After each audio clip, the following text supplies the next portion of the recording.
Hello friends, welcome back to our channel. எல்லோரும் எப்படி இருக்கீங்க? சேஃபாக இருக்கீங்களா? We home stay safe. இன்றைக்கி நம்ம பார்க்க போகிற ரெசிபி எக் மசாலா. முட்டை மசாலா எப்படி செய்கிறதுன்னு பார்க்கலாம்.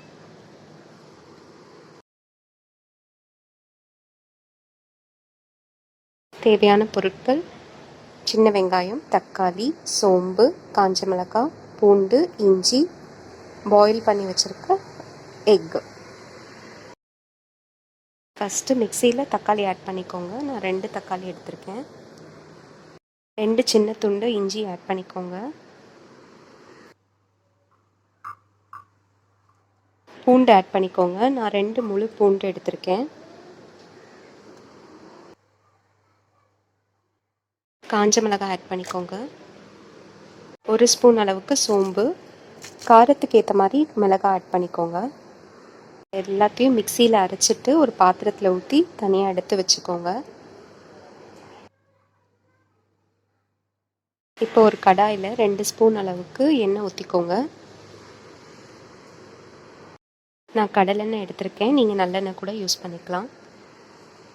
1/2 ஸ்பூன் அளவுக்கு மஞ்சள் பொடி போட்டுக்கோங்க. 1/2 ஸ்பூன் அளவுக்கு மிளகு தூள் போட்டுக்கோங்க, பெப்பர் பவுடர்.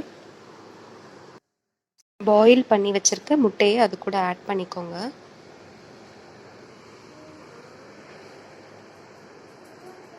லைட்டாக ஃப்ரை பண்ணி விட்டுக்கோங்க. 5 மினிட்ஸ் ஃப்ரை பண்ணதுக்கப்புறம் ஒரு பாத்திரத்தில் முட்டையை தனியாக எடுத்து வச்சுக்கோங்க. அதே கடாயில் 3 ஸ்பூன் அளவுக்கு கடலெண்ணெய் ஊற்றிக்கோங்க. நறுக்கி வச்சுருக்க சின்ன வெங்காயத்தை ஆட் பண்ணிக்கலாம். சின்ன வெங்காயம் வந்து இம்யூனிட்டி லெவலை வந்து பூஸ்ட் பண்ணிவிடும். ஸோ ஜென்ரலாகவே சின்ன வெங்காயத்தை குக்கிங்கில் ஆட் பண்ணிக்கிறது நல்லது. வெங்காயம் கொஞ்சம் வதங்கினதுக்கப்புறம் உப்பு ஆட் பண்ணிக்கலாம். உங்கள் டேஸ்ட்டுக்கு ஏற்ற மாதிரி உப்பு ஆட் பண்ணிக்கோங்க.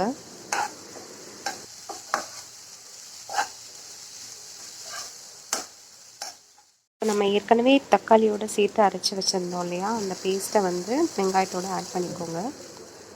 ஸ்பூன் அளவுக்கு மிளகாய்த்தூள் ஆட் பண்ணிக்கோங்க. 1 ஸ்பூன் மல்லித்தூள்,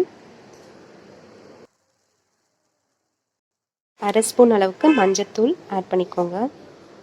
1 ஸ்பூன் அளவுக்கு கரம் மசாலா ஆட் பண்ணிக்கோங்க. எல்லாத்தையும் சேர்த்து நல்லா மிக்ஸ் பண்ணி விட்டுக்கோங்க.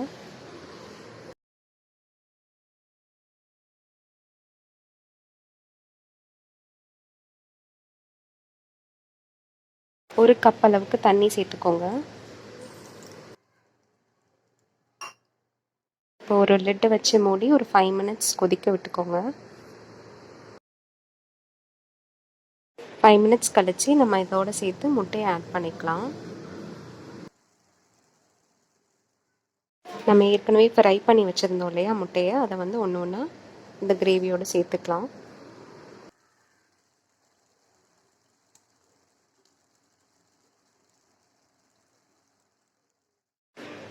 முட்டையை நல்லா மிக்ஸ் பண்ணி விட்டுட்டு ஒரு 5 மினிட்ஸ் அப்படியே அதோட மசாலாவோடு சேர்த்து கொதிக்க விடுங்க.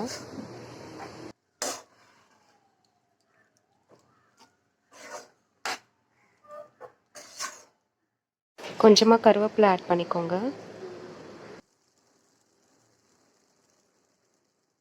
கொஞ்சமாக மல்லி இலை ஆட் பண்ணிக்கோங்க.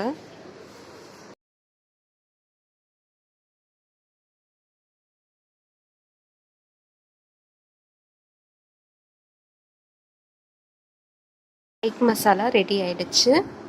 இதை வந்து நீங்கள் ரைஸோடையோ இல்லை சப்பாத்தியோடையோ வச்சு சாப்பிடலாம். இந்த வீடியோ உங்களுக்கு பிடிச்சிருந்தா நம்ம சேனலை லைக் பண்ணுங்கள், ஷேர் பண்ணுங்கள், சப்ஸ்கிரைப் பண்ணுங்கள். இந்த ரெசிபியை ட்ரை பண்ணி பார்த்துட்டு மறக்காமல் கமெண்ட் பண்ணுங்கள். தேங்க்யூ.